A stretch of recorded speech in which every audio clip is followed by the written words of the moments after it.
Hey guys, it's Alex from 7th Hour Films, back again with the Arrowverse.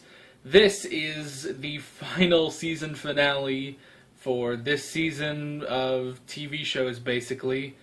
Finally, after many weeks of waiting, we have the Supergirl season finale, Season 3, Episode 23, Battles Lost and Won.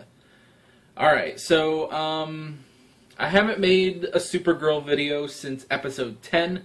That was at the beginning of the year, basically.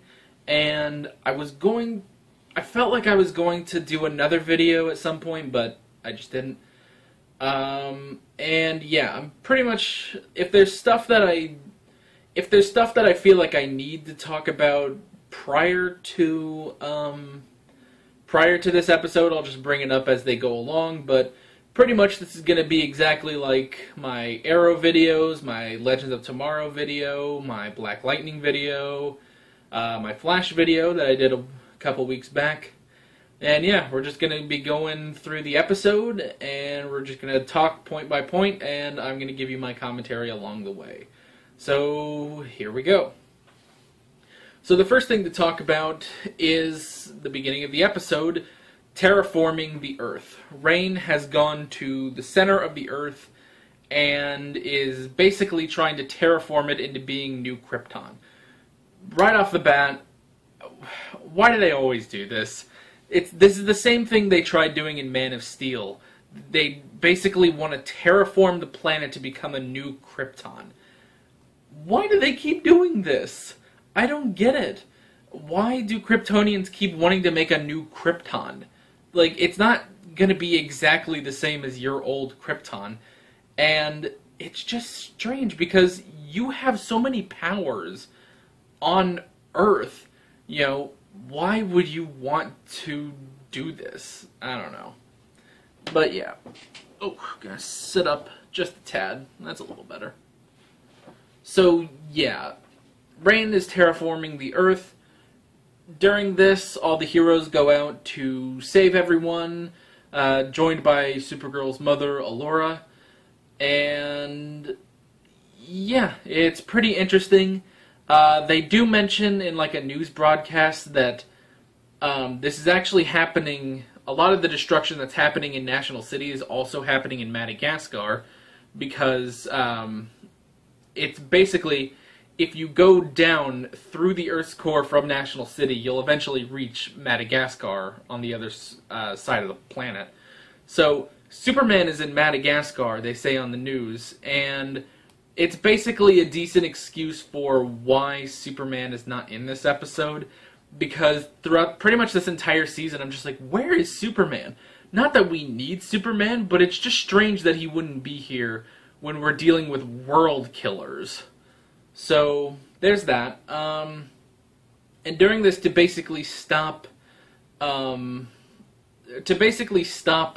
terraforming, Moran, I believe, is how you say his name, basically Jean's father, who we've gotten to know over the past few episodes, which has been really cool. He basically sacrifices himself to take a staff and phase into the Earth, which will kill him, but the staff will stabilize the planet, basically, which is really interesting. But before he goes, he gives one final memory to Jean, because in the last episode he started giving him all his memories. This seems to just be a thing with Martians, is that before you die, you give all your memories to the next Martian. And because this keeps going, we keep adding new memories to this sort of pool of memories, going all the way back to like the first Martians and stuff. So that's really interesting. And the final memory is basically some sort of like original Martian sort of memory from like billions of years ago. So that's kind of cool. I don't remember exactly what it was, but it was interesting, and who knows, maybe it'll come up in season 4. So the Earth is stabilized, and basically during all this, the Legion comes back. Imra and Brainy come back, and Brainy basically goes to Winn and Mon-El and says that in the future, because in a previous episode they stopped Pestilence, and Pestilence did not become the Blight, basically a lot of people are still alive in the future. And because of that, there is one person who's still alive in the future, and that is Brainy's very distant cousin, the original Brainiac. Ooh, that's unfortunate. So he says that Brainiac basically has this idea, has this plague to destroy all other AIs other than himself, which is really interesting. And basically, Brainy is no longer safe in the future. Brainiac 5 is no longer safe in the future, so he comes up with a plan that the people of the future need a hero, like Mon-El, and they also need someone to replace Brainy in the Legion, and that, he thinks, is Winn, which is really, really interesting. So basically, Brainy's idea is that Mon-El goes back to the future, and Winn goes to the future, and Brainy stays behind, and basically takes Winn's position at the DEO, which is really interesting. So yeah, and basically this is a thing that goes throughout the episode of Winn deciding if he should or not, and at the end he does decide to go, which is really interesting. So we're kind of losing Winn. Apparently the character will at least be recurring in Season 4, just not a series regular. And yeah. So it'll be interesting to see where we go with him. It'll be interesting to see what they do with him next season. And I'm kind of wondering, is Brainiac going to be our villain next season? Don't really know. So yeah, so there's that. And then they decide, so basically in a previous episode, Sam and Rain were basically split apart into two beings. And while one gets stronger, the other one gets weaker. So they figure out a plan for Sam to go back to the other world, basically. The weird Kryptonian forest world thing. And drink special water in order to be stronger, which would weaken Rain. Which is interesting. And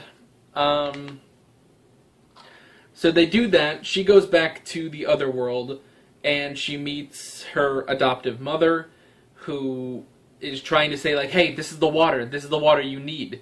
But Sam doesn't really believe her because she thinks that this is all a trick and that's not really her mother, so that's really interesting. The actress that plays Sam is really killing it in this season. I really, really love the character. It'll be interesting to see if she sticks around. Yeah. So, moving on from that, Danvers wants a kid. By the way, I guess, if you've never seen my Supergirl videos before, just so you know, this isn't a big deal. Hopefully I'm not making this seem like a big deal, but, I call her Danvers. Obviously everyone calls her Alex. I find that weird because it's weird for me to call her Alex because I'm Alex. It's one of those things, I'm sure everyone feels that way when they encounter a character in fiction with their own name. So yeah, that's awkward for me. Or maybe, I don't know, maybe it's not awkward for people.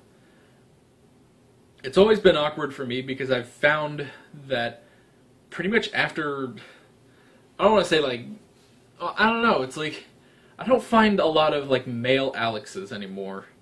Like, even like when I was a kid, there were a lot of girls named Alex, but there weren't a lot of guys. So that has always just been a thing with me. So I call her Danvers. If I say Danvers, you probably know who I'm talking about, and I didn't really need to make this a big deal. But anywho, so Danvers wants a kid. This has been some of the dumbest schlock in this season.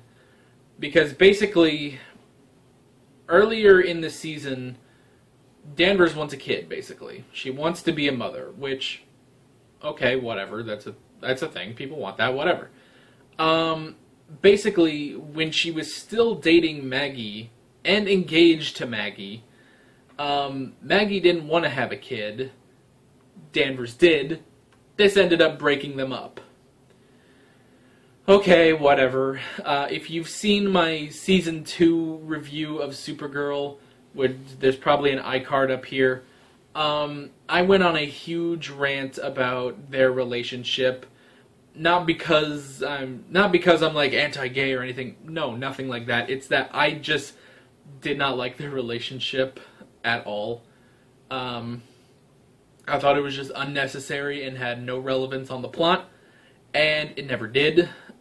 And I hated the way it ended. I hated the way it ended too. It's like, oh good, we've spent all this time on this relationship for nothing.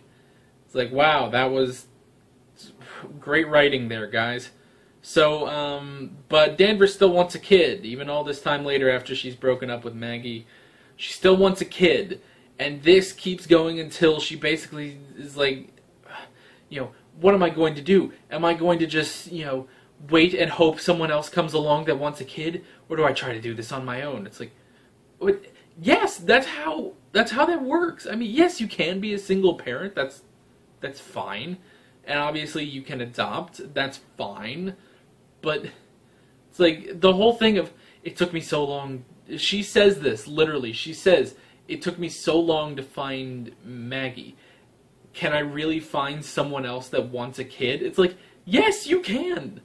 People want kids. You're not the only person in the world. Okay, and so that happened. It's stupid. It's been the dumbest subplot of this entire show.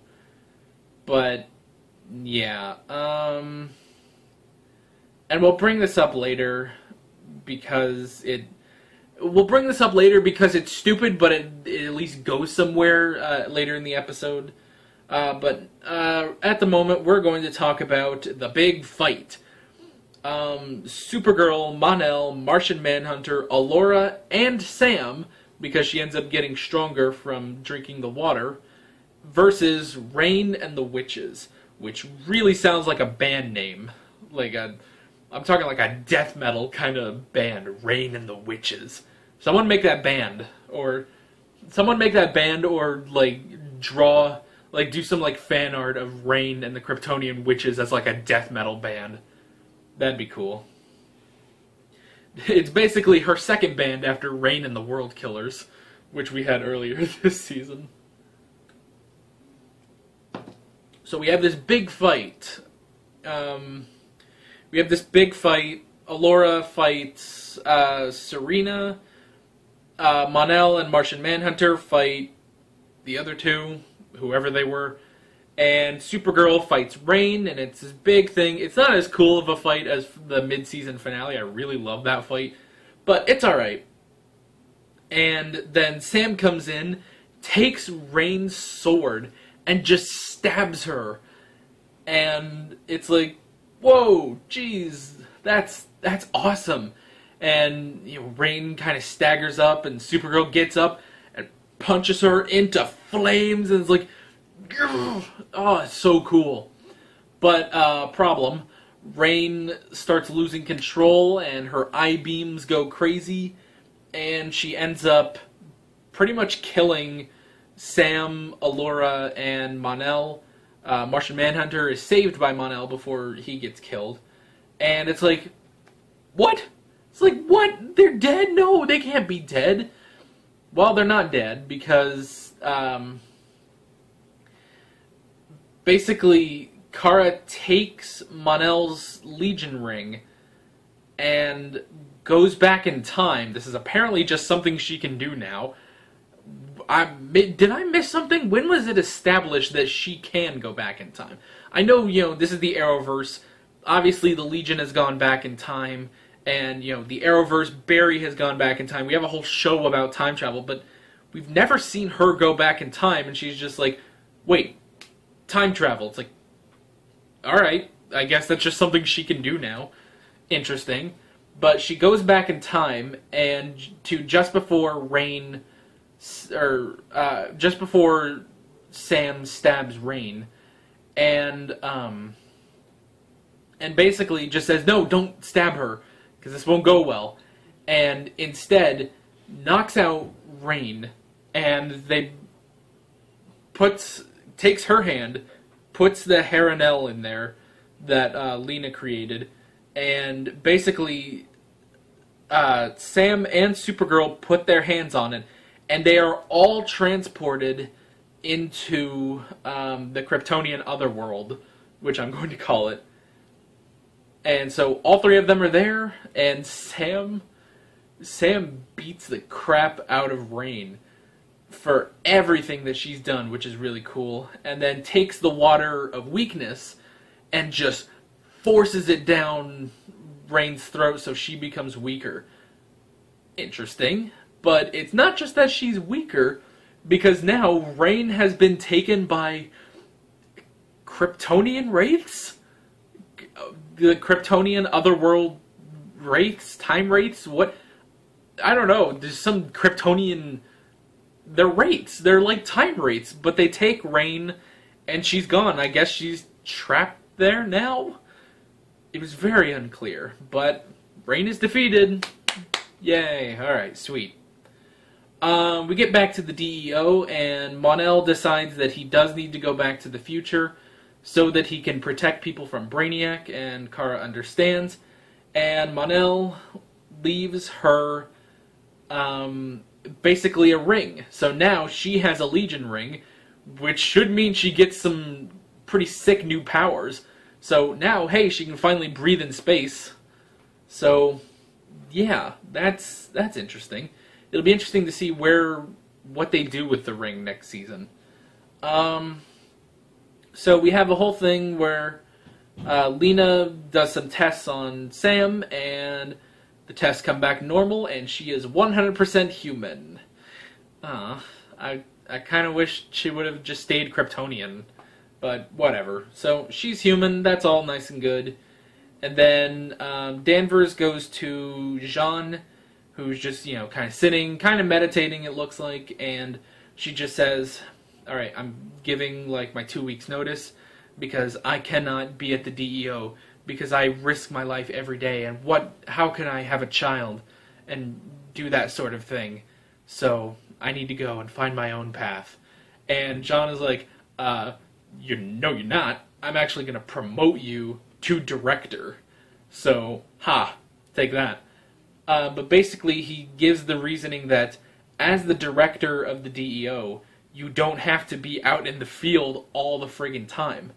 Because Jean doesn't go out in the field, almost at all. It's rare when we get Jean actually out in the field. But, yeah, so basically, as the director, she doesn't have to go risk her life all the friggin' time. So she will stay alive, and she can still have a family, her way, basically. And I like that. Because, again, it's stupid that she's leaving the DEO because she wants a kid. It's like, come on, you can't find another way. But Jean finds another way, and I think there's something in my glasses. Kind of. Anyway, Jean finds another way, and I'm glad for that. So we get to keep Danvers, which is nice. And if she wants a family, she can have a family. But it doesn't have to change everything, basically. So yeah, we get a goodbye scene for Wynn, which is really touching, and especially when he talks to Supergirl. It's very, really gets to you. And then Jimmy reveals himself as Guardian to the world, basically, and which is something I'm kind of iffy on. It's like, on the one hand, while that's really cool that he wants people to know that he is Guardian, on the other hand, secret identities exist for a reason, but I don't know, I guess you can tell that to Iron Man, too. So there's that, and then at the end, Alora says that she's going back to Argo City, which we saw a couple episodes ago. Alora is taking the witches, basically, Serena and her followers, back to Argo City where they will face trial, which is really cool. So Alora leaves, and she'll probably be back next season in some capacity. And then we cut to Lena, and she basically calls her new lab assistant, Miss Tessmucker, who was like Jimmy's assistant at Catco. Alright. And she says, alright, it's time to begin phase 2. And she has some of the Haranel there. And then we cut to Siberia, where there's a bunch of Russian soldiers there, and it's, you know, obviously it's Siberia, so it's cold and snowing. And then they all look out, and then there's just this person approaching them, and it turns out to be Kara. Yeah, it's Kara. She's wrapped in a blanket. She doesn't even actually have clothes on. So, hey, that's it. All right. I'm gonna stop there. Let's not get into that sort of thing. If you've never seen one of my Supergirl videos before, I can't even. If this is the first time you've seen me review a Supergirl episode, I will say that I have a bit of a crush on Supergirl. Let's keep that between us. I mean, it's on YouTube. No one cares. But yeah, so we're not going to talk about that much more. So yeah. But yeah, so there's another Supergirl, basically. There's another Kara, which is really confusing, and that's kind of where it ends. And I kind of made the joke, maybe she's like Supergirl Black, which is a Dragon Ball joke. If anyone has seen Dragon Ball Super, yeah. Maybe like 3 of you got that. I don't know. But yeah, I kind of made the joke that, hey, maybe she's like Supergirl Black, an evil Supergirl. Most likely she's sort of like Bizarro Supergirl, I guess. So, yeah. That's basically the episode. So yeah, overall, I thought this was a good episode, and I thought this was a really good season. A lot of people are saying that this season went to crap. I don't think so whatsoever. I thought this was a really good season. Like, just straight up. Really good season. Obviously, I have a problem with the whole Danvers subplot thing. But I can get over it, especially now that, you know, now with what they're doing, that she's going to be the director and she can still have a family. It's like, yes, good. We don't have to do stupid crap for this. But yeah, I thought this was a really good season. Really loved it. Can't wait for the next season. And I think, honestly, of the 4 Arrowverse shows, Supergirl would probably come in at number 2 this year. Basically, if I had to rank the Arrowverse seasons this time around, yeah, let's do that, like right here. At number 4, we would put Arrow, because that was god-awful. That, I will admit, is god-awful. I did a whole 3-part review. If you haven't seen that, I have done a 3-part review on Arrow Season 6 because it is that friggin' bad. So, yeah, at dead last, I would put Arrow. At number 3, I would put The Flash. Not because The Flash was awful. I really liked The Flash. But it was it wasn't great. It was very okay. It was average. And then I'd put Supergirl. See, the problem is there's a lot of leaps between these. So there's Arrow, which is crap, and then you make a giant leap to The Flash, which is average, and then you make a giant leap to Supergirl, which was really, really good. And then above that is obviously Legends of Tomorrow, because Legends is amazing. So yeah. I probably wouldn't put Legends too far above Supergirl. That's the only thing. So, yeah, that is basically it. Really, really love this season. Really love this episode. And, yeah, can't wait to see where we go from here. Yeah, that is basically it. And, speaking of Supergirl Black, tune in next Sunday where I will have a review of the Future Trunks saga of Dragon Ball Super. I hope I do it now. I'm pretty sure I'm going to do it. I've seen through the entire Future Trunks saga, so I'm just hoping, like, I every time I promise something, I end up not being able to do it. So hopefully, you know, knock on wood, we can do this. Yeah. So that is basically it, and I will see you guys later. I'm Alex from 7th Hour Films. Yeah, bye. Alright guys, thanks for watching. If you want to watch more of my Arrowverse videos, I've got the full playlist, which also includes Black Lightning episodes. You can also check out other videos over here and the subscribe button. Also, you can follow me on social media, links below in the description. Thanks for watching.